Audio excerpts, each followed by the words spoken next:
आप सुन रहे हैं रेडियो टशन, जो छू ले आपका मन।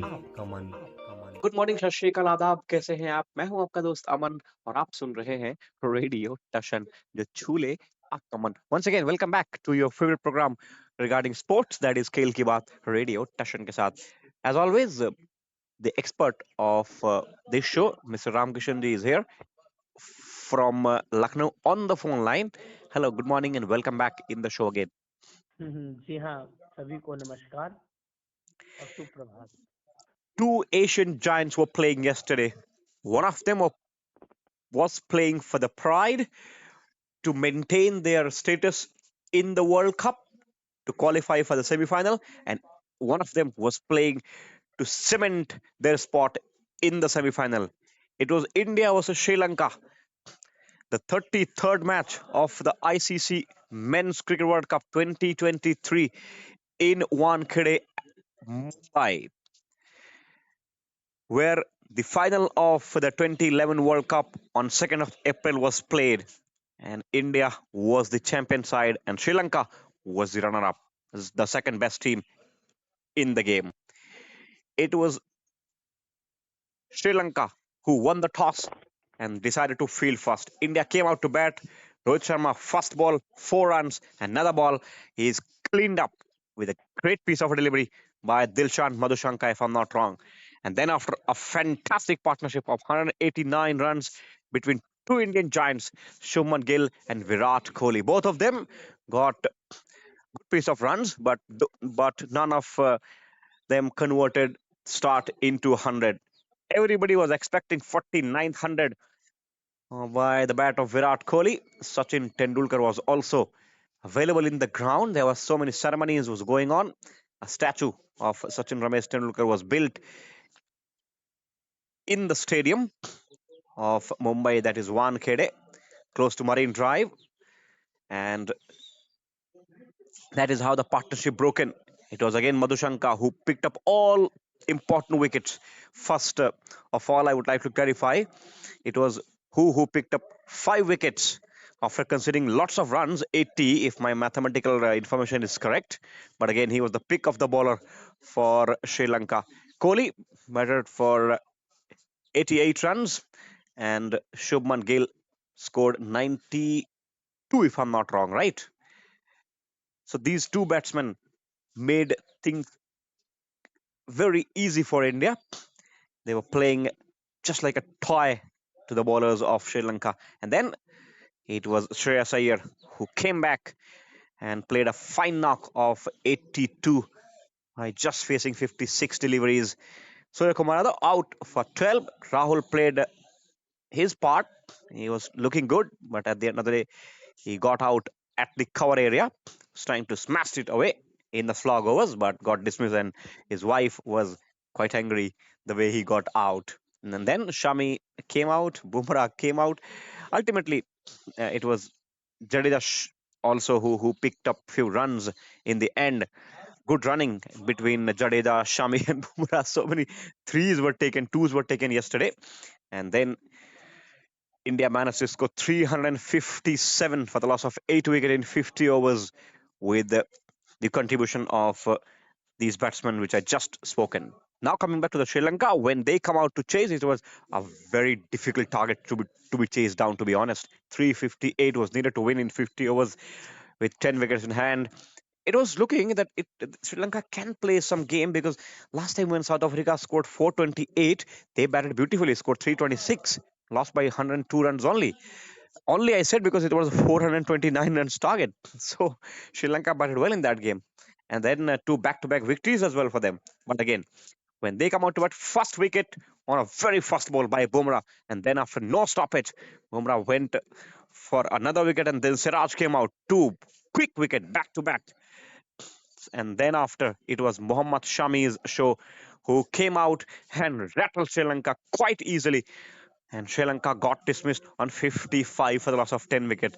Fall of wicket will be explained by Ramkishanji, how the wicket falls, and there are so many batsmen, at least 4 to 5, who has not scored any run. So scorers would have been quite happy. They were not needed to move their pen right and left in Indian, Sri Lankan inning.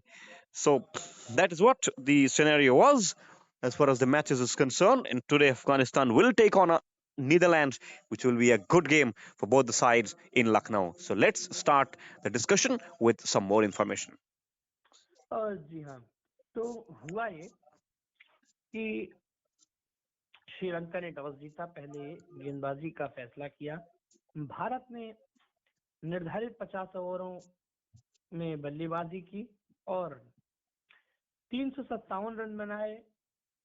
Virat Kohli के 94 गेंदों में 88, शुभमन गिल के 92 गेंदों में 92 और श्रेयस अय्यर के विस्फोटक 56 गेंदों में महज 56 गेंदें खेली और 82 रनों की पारी खेली। और अंत में जाके रविंद्र जडेजा ने 24 गेंदों में 35 रन बनाए, जिसके बलबूते भारत 357 पे पहुंचा।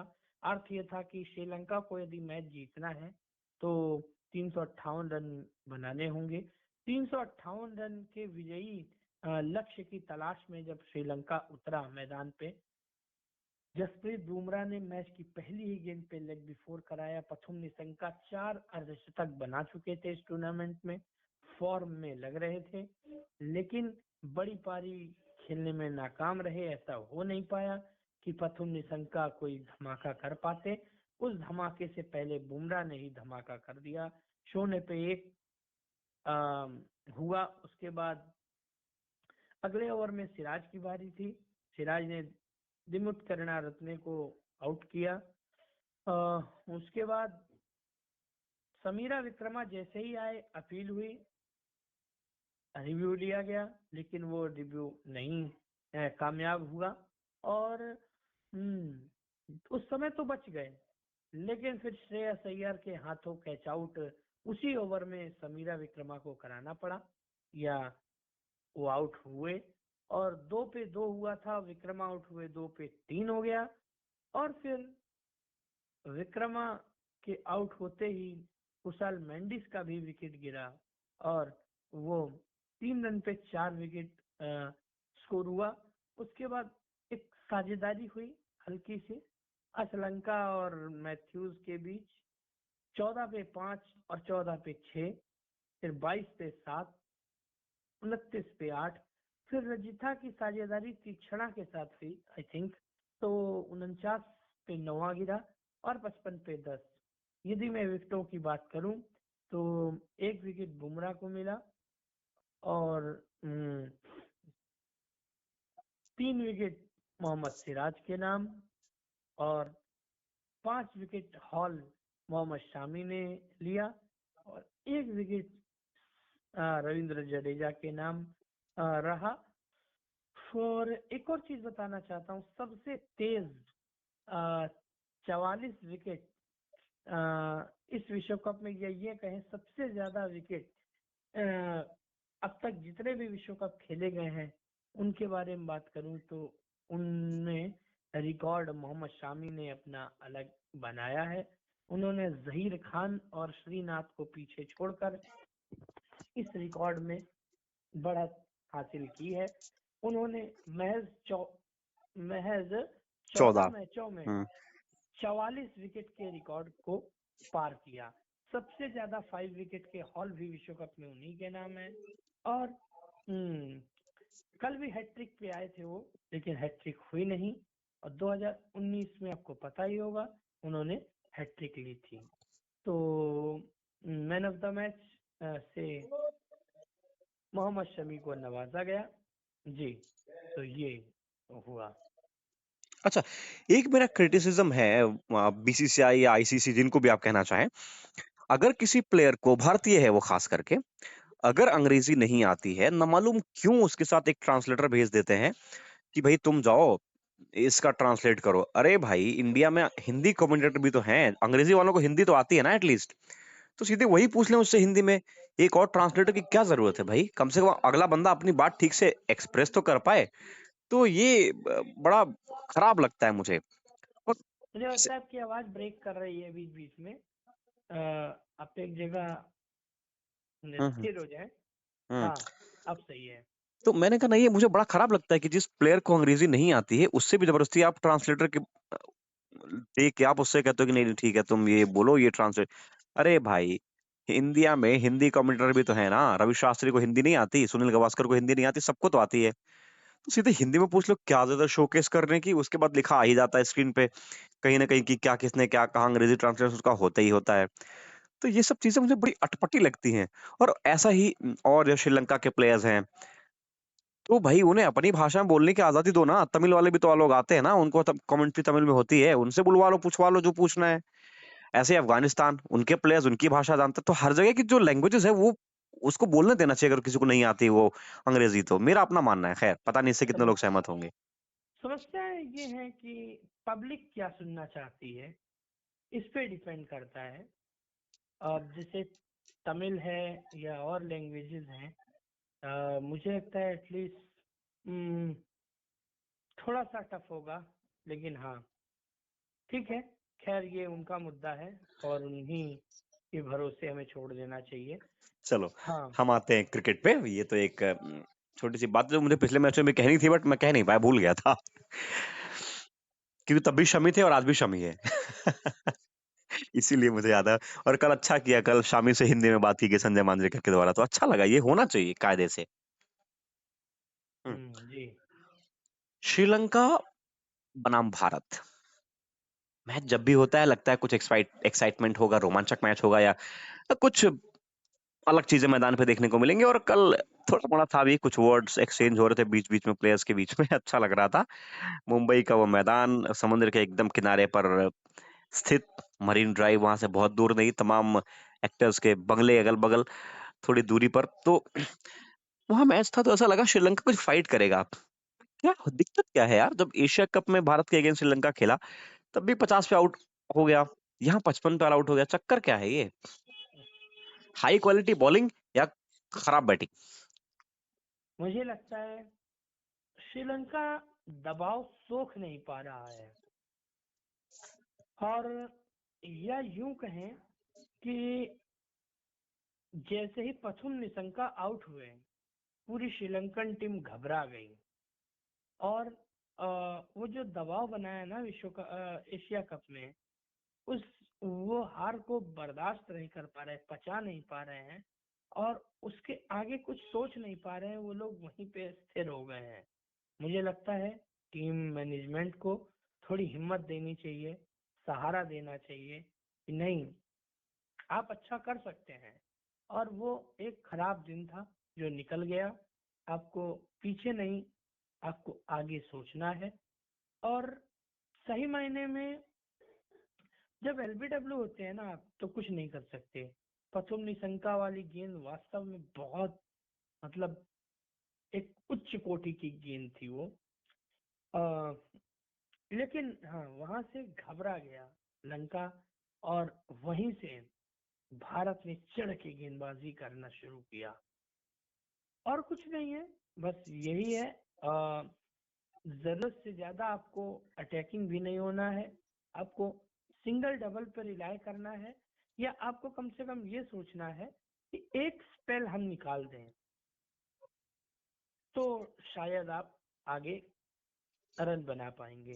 जी नहीं, डिफेंसिव भी कम होना है और अटैकिंग भी कम ही होना है। जरूरत के हिसाब से चीजों को बदलना चाहिए। कौन से गियर में आपको कब जाना है, गाड़ी चलाते समय ध्यान रखना चाहिए, अदरवाइज एक्सीडेंट हो जाते हैं। तो वही कल श्रीलंका के साथ हुआ। वो जरूरत से ज्यादा डिफेंसिव हो गए। आप देखिए ना, जब रजीथा खेल रहे थे तीक्ष्णा के साथ तो रन्स फ्लो में बन रहे थे, सिंगल्स चौके, इधर उधर वाइड बाई सब कुछ हो रहा था।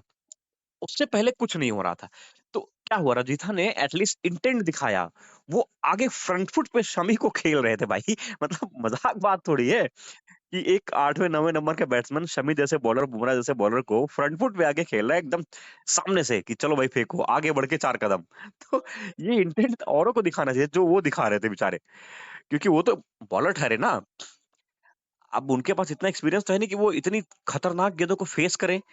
जिसके लिए जिनको बनाया गया है उनको वही करना चाहिए।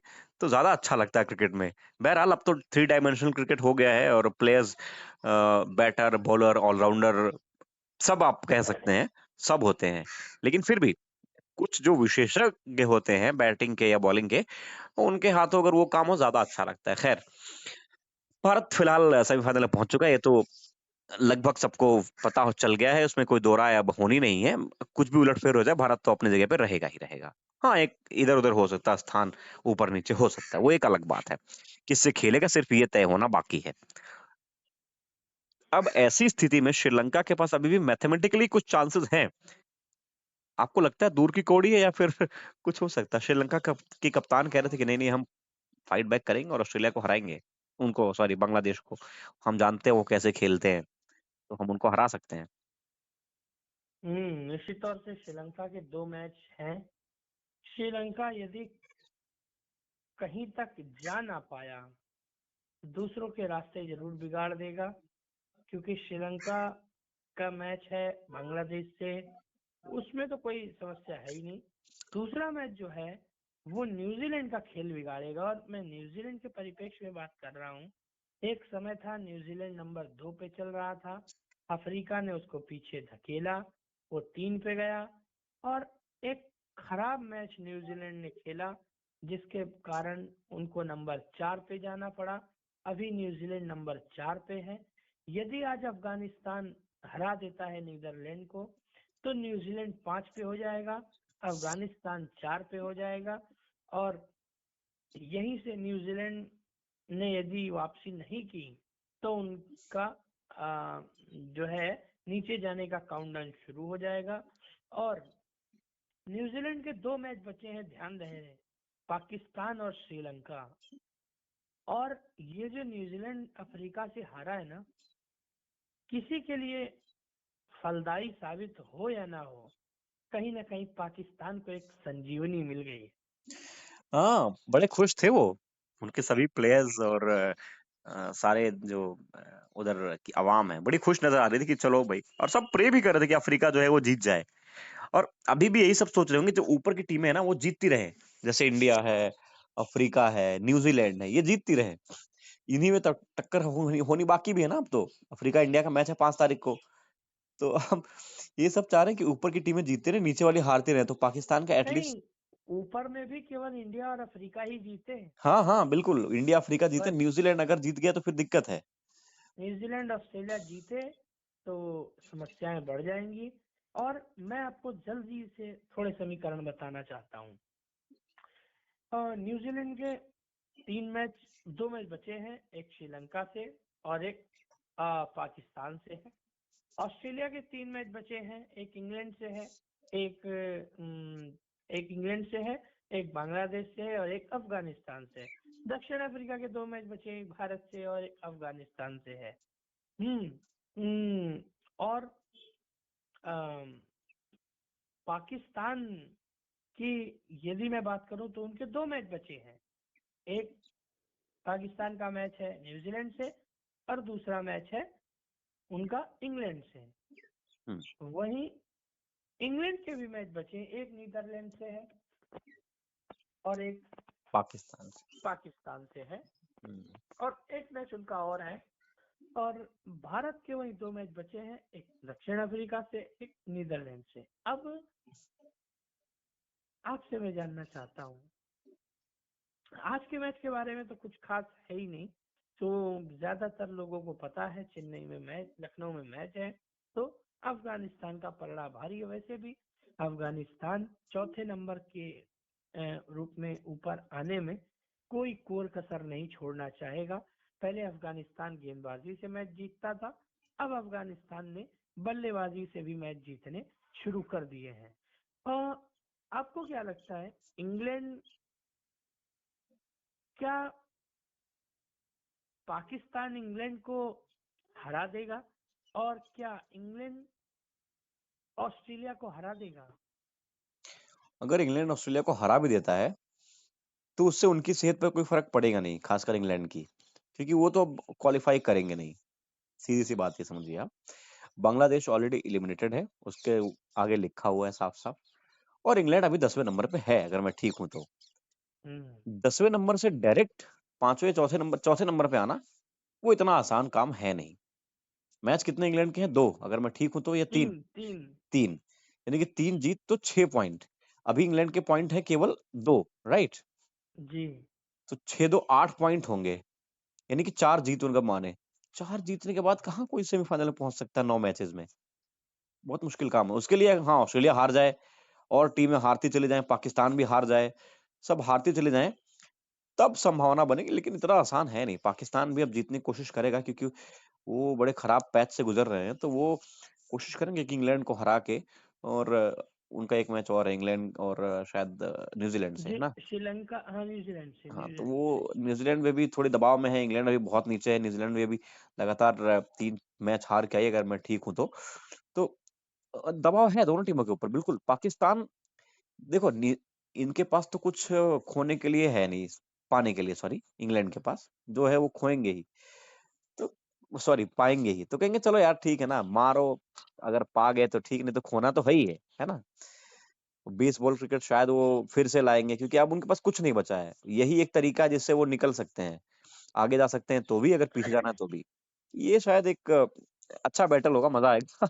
लेकिन अभी तो मैं आज का मैच का वेट कर रहा हूँ कि मैं अफगानिस्तान खेलेगी कैसे, मतलब बैटिंग करके जीतेगी या बॉलिंग करके, लेकिन कैसे खेलेगी, ये बड़ी इंपॉर्टेंट बात है। उससे समझ में आएगा कि ऑस्ट्रेलिया के खिलाफ आगे क्या करना चाह रही है अफगानिस्तान या अफ्रीका के खिलाफ। 2 मैच अभी और उनके और बचेंगे इस मैच के बाद, तो जी बड़ा अफगानिस्तान जबरदस्त के मैच है।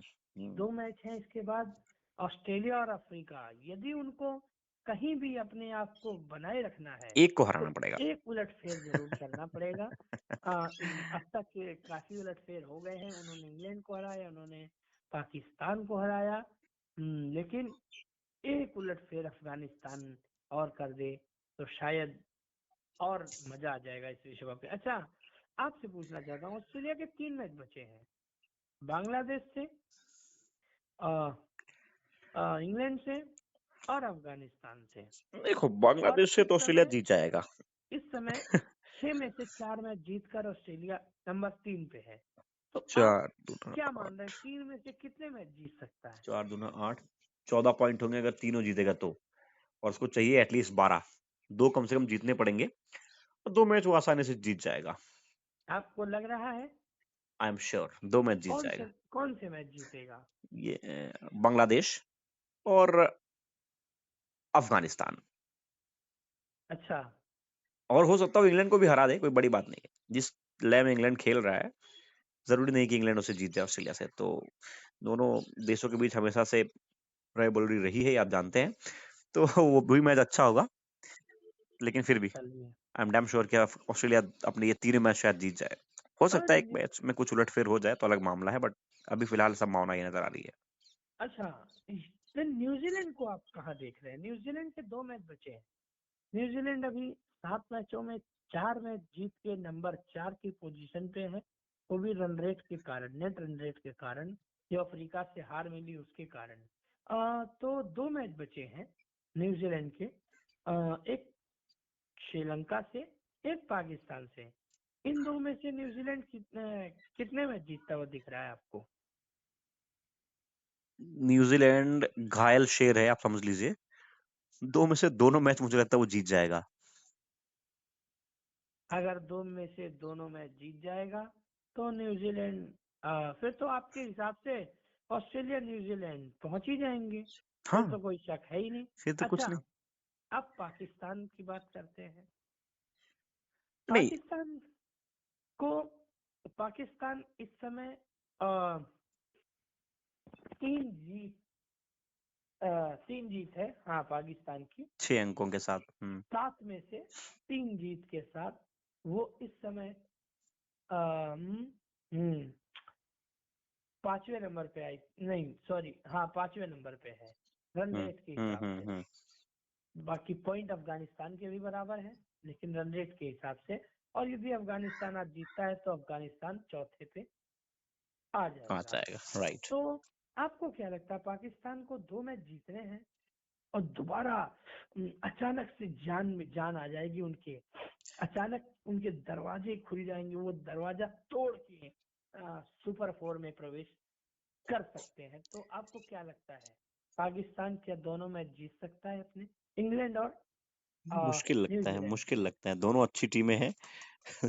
इंग्लैंड से हो सकता है कि वो हाँ, कुछ पॉसिबिलिटी बने। न्यूजीलैंड बड़ी टॉप क्वालिटी की टीम है, और जिस हिसाब से पाकिस्तान की बॉलिंग और बैटिंग अभी चल रही है, और जो पॉलिटिक्स चल रही है, जितना दबाव उनके ऊपर बेचारों के ऊपर है, बड़ा मुश्किल लगता है कि पाकिस्तान यहाँ से कुछ कमबैक कर पाएगा। हालांकि हम चाहते हैं ताकि एक एक और मैच कहीं सेमीफाइनल में इंडिया इंडिया से हो जाए अगर तो मजा आए, लेकिन वो संभावना बड़ी कम नजर आ रही है।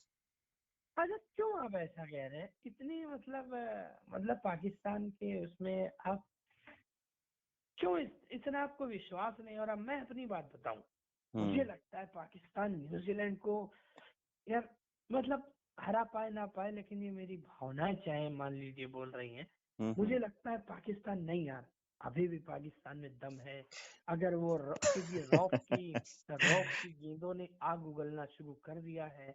अगर कहीं से भी शाहीन का साथ मिल जाए, अगर बाबर आजम जैसे खेलते हैं टेक्निकली, बाबर और रिजवान की जो जोड़ी है 3 और 4 की, अगर कहीं कुछ हो जाए तो मुझे लगता है यार मजा आ जाएगा यार। और मुझे लगता है न्यूजीलैंड ने अपनी दिक्कतों को खुद दावत दी है। हाँ और बिल्कुल, नो मुझे डाउट। लगता है कि यार पाकिस्तान न्यूजीलैंड को हरा सकता है यार। नहीं पता नहीं, कोई दो राय मुझे नहीं कि लग हरा सकता है। हराएगा कि नहीं, मसला सिर्फ ये है, हरा तो सकता है, नो डाउट। हरा तो सभी टीमें सबको नहीं, सकती हैं यहाँ। आप मतलब कह रहे हैं कि नहीं न्यूजीलैंड दोनों मैच जीत जाएगा एकदम? हाँ, आई एम जस्ट श्योर कि मतलब, क्योंकि वो अभी अभी 3 बैक टू बैक हार के आए हैं, और न्यूजीलैंड ऐसी टीम है जिनको प्रेशर से निकलना आता है। पाकिस्तान, हालांकि ऐसा उनके यहाँ के लोग कहते हैं और रिकॉर्ड्स भी ऐसा बोलते हैं कि जब पाकिस्तान डाउन होती है तो अच्छा क्रिकेट खेलती है, यानी जब उनके चीक्स डाउन होते हैं बढ़िया क्रिकेट खेलती है। तो कई सारी चीजें फैक्टर्स में है। अब देखते हैं ऊंट किस करोड़ बैठता है, वो तो समय के बाद पता लगेगा जब पहिया घूमेगा, है ना। अच्छा, अंत में दक्षिण अफ्रीका के 2 मैच बचे हैं। वो लोग 7 में से 6 मैच जीते हैं और नंबर 2 की दो पे पोजीशन है। पे। वो बेचारे जब आते हैं नंबर 1 पे तो एक ही दिन के लिए आते हैं, एक आध हाँ दिन के लिए आते हैं, फिर वहीं चले जाते हैं। जैसे कि वो खाना खाने आते हैं, फिर अपने जगह लौट जाते हैं। खैर, 2 मैच बचे हैं, क्या हम्म देख रहे हैं आप? किस किस से मैच है इनके? दो एक अफगानिस्तान इंडिया से से और है। भारत से। हाँ, अफगानिस्तान से जीत जाएगा। भारत से टक्कर का मुकाबला होगा। भारत के फेवर में चीजें थोड़ी ज्यादा रहेंगी। बल्कि 50-50 का मैच आप कह सकते हैं, क्योंकि अफ्रीका भी अच्छे फॉर्म में नजर आ रही है और भारत भी। तो ये मैच के बारे में कुछ बोल नहीं सकता। आई विश कि इंडिया जीत जाए, बट अगेन ये मैच टक्कर का होगा। अफगानिस्तान से जीत सकता है अफ्रीका आराम से। तो आपकी अब 4 टीमें क्या फाइनल हैं? भारत, अफ्रीका, ऑस्ट्रेलिया, न्यूजीलैंड आपके बताए अनुसार, या अभी भी आप कुछ देख रहे हैं? हाँ, एक टीम मतलब न्यूजीलैंड, नहीं ऑस्ट्रेलिया नंबर 3 पे है। न्यूजीलैंड का मतलब ऐसा नहीं कि मैं कुछ सोच रहा हूँ कि नहीं होगा। आप ये कह सकते हैं कि थोड़ी संभावना, जैसे आपने कहा ना पाकिस्तान के लिए, थोड़ा थोड़ा थोड़ा छोड़ देता हूँ मैं स्पेस, बट जो गट फीलिंग है that is Australia, New Zealand, India, Africa. अच्छा, अ, ये भी हो सकता है 3 और 4 भी अभी बाहर हो सकती है, यदि हाँ, कहीं से अफगानिस्तान होने और का तो कुछ भी हो पाकिस्तान सकता है। दरवाजा तोड़ के घुस जाए। तो बिल्कुल। मजा लेकिन तभी आएगा एक अगर ऐसा होगा। तो खैर, अच्छा, अंत में आज का जो मैच खेला जाएगा, अफगानिस्तान वर्सेस नीदरलैंड। हम्म नीदरलैंड के लिए क्या प्लस पॉइंट है? यहाँ से वो जो ले जाएंगे प्लस पॉइंट होगा इस विश्व कप से, क्योंकि इससे पहले ऐसा कभी मौका आया ना जब वो 2-3 मैच जीते हो। तो यहाँ से वो जो ले जाएंगे उनके लिए प्लस पॉइंट होगा। अगर अफगानिस्तान को हरा पाए ना, मतलब उनके लिए एक जंग जीतने के बराबर होगा। I don't think it is going to be easy, because Afghanistan is playing is a fantastic kind of game. तो वो थोड़ा मुश्किल है जरूर, लेकिन हाँ, आप नेदरलैंड्स के बारे में जानते हैं, 3-4-5 विकेट गिरने के बाद उनका असली गेम शुरू होता है। सो अफगानिस्तान ने मान लो 4-5 विकेट जल्दी भी ले लिया और एडवर्ड्स और कोई साथ में जम गए ना, तो मुसीबत बन सकते हैं अफगानिस्तान के लिए। तो ऐसे में अफगानिस्तान को थोड़ा केयरफुल रहना पड़ेगा। और आई थिंक 60-40, 70-30 सॉरी का ये मैच होगा अफगानिस्तान और नीदरलैंड के फेवर में। अ, ये 70-30 अचानक 30-70 भी हो सकता है नीदरलैंड के फेवर में, अगर अफगानिस्तान ने ठीक से चीजों को एग्जीक्यूट नहीं किया जैसे वो करते आए हैं अब तक। तो ये है। अच्छा, नीदरलैंड ने अब तक अफ्रीका को हराया है, बांग्लादेश को हराया है। नहीं, बांग्लादेश से हार गए थे वो, यही नहीं, बहुत दिक्कत हो गई। अच्छा, अफ्रीका को हराया है और पाकिस्तान और हाँ, एक और टीम को हराया। नहीं, नीदरलैंड ने 3 मैच जीते हैं ना, हाँ हाँ हाँ नीदरलैंड 3 मैच जीती है। हाँ, मुझे लगता है बांग्लादेश को भी हराया नीदरलैंड ने। हो सकता है, मुझे याद नहीं है ठीक से। नहीं, हाँ बिल्कुल हराया है, बिल्कुल हराया है। अच्छा, जिसको हम लोग कह रहे थे अपसेट नहीं है शायद ना। ठीक है हाँ ठीक है हाँ ठीक है, हाँ ओके हाँ, फाइन, बिल्कुल। याद आया। तो नीदरलैंड ने 2 मैच जीते हैं शायद अभी तक। पाकिस्तान, अफ्रीका और बांग्लादेश। नहीं, पाकिस्तान को नहीं हराया नीदरलैंड ने। कौन सी टीम थी यार वो अभी? अच्छा, अफगानिस्तान ने हरा था पाकिस्तान को, ओके। जी हाँ, तो तो इनके 2 ही मैच 2 मैच जीते हैं क्या? जीते हैं और 3 मैच बाकी हैं अभी। हम्म। वैसे कहीं से किरण कोई आ जाए तो कह नहीं सकते, हालांकि चांस आउटसाइड भी हाँ, नहीं नहीं कहने तो नहीं, मुश्किल है, मुश्किल लेकिन है, हाँ, जहां तक पहुंचेंगे वो उनके लिए प्लस पॉइंट होगा। बिल्कुल। एक मैच इंग्लैंड से है, भारत से है और आज अफगानिस्तान से है। यही मैच थोड़ा सा इजी है, तो क्योंकि इनके लेकिन थोड़ी सी बराबरी की टीम है, थोड़ी सी। अफगानिस्तान का पलड़ा निश्चित तौर से भारी है। और हम्म अच्छा, क्या लग रहा है आपको, अफगानिस्तान या नीदरलैंड? अफगानिस्तान। अफगानिस्तान। हाँ। चलिए, दोनों टीम से एक एक परफॉर्मर चुनिए। हम्म, शाहिदी और एडवर्ड। ओके। मुझे ऐसा लगता है आज यार किसको कहें, मुझे लगता है आज गुरबाज का दिन होगा और उधर से वेस्ट डिलीने का दिन होगा, मुझे ऐसा लगता है।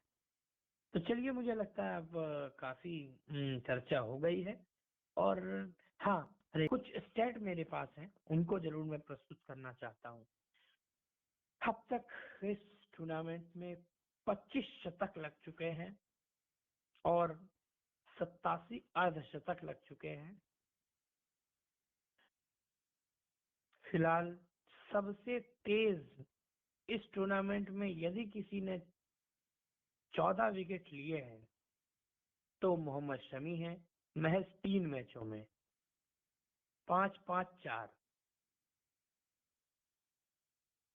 तो ये सब चीजें हैं।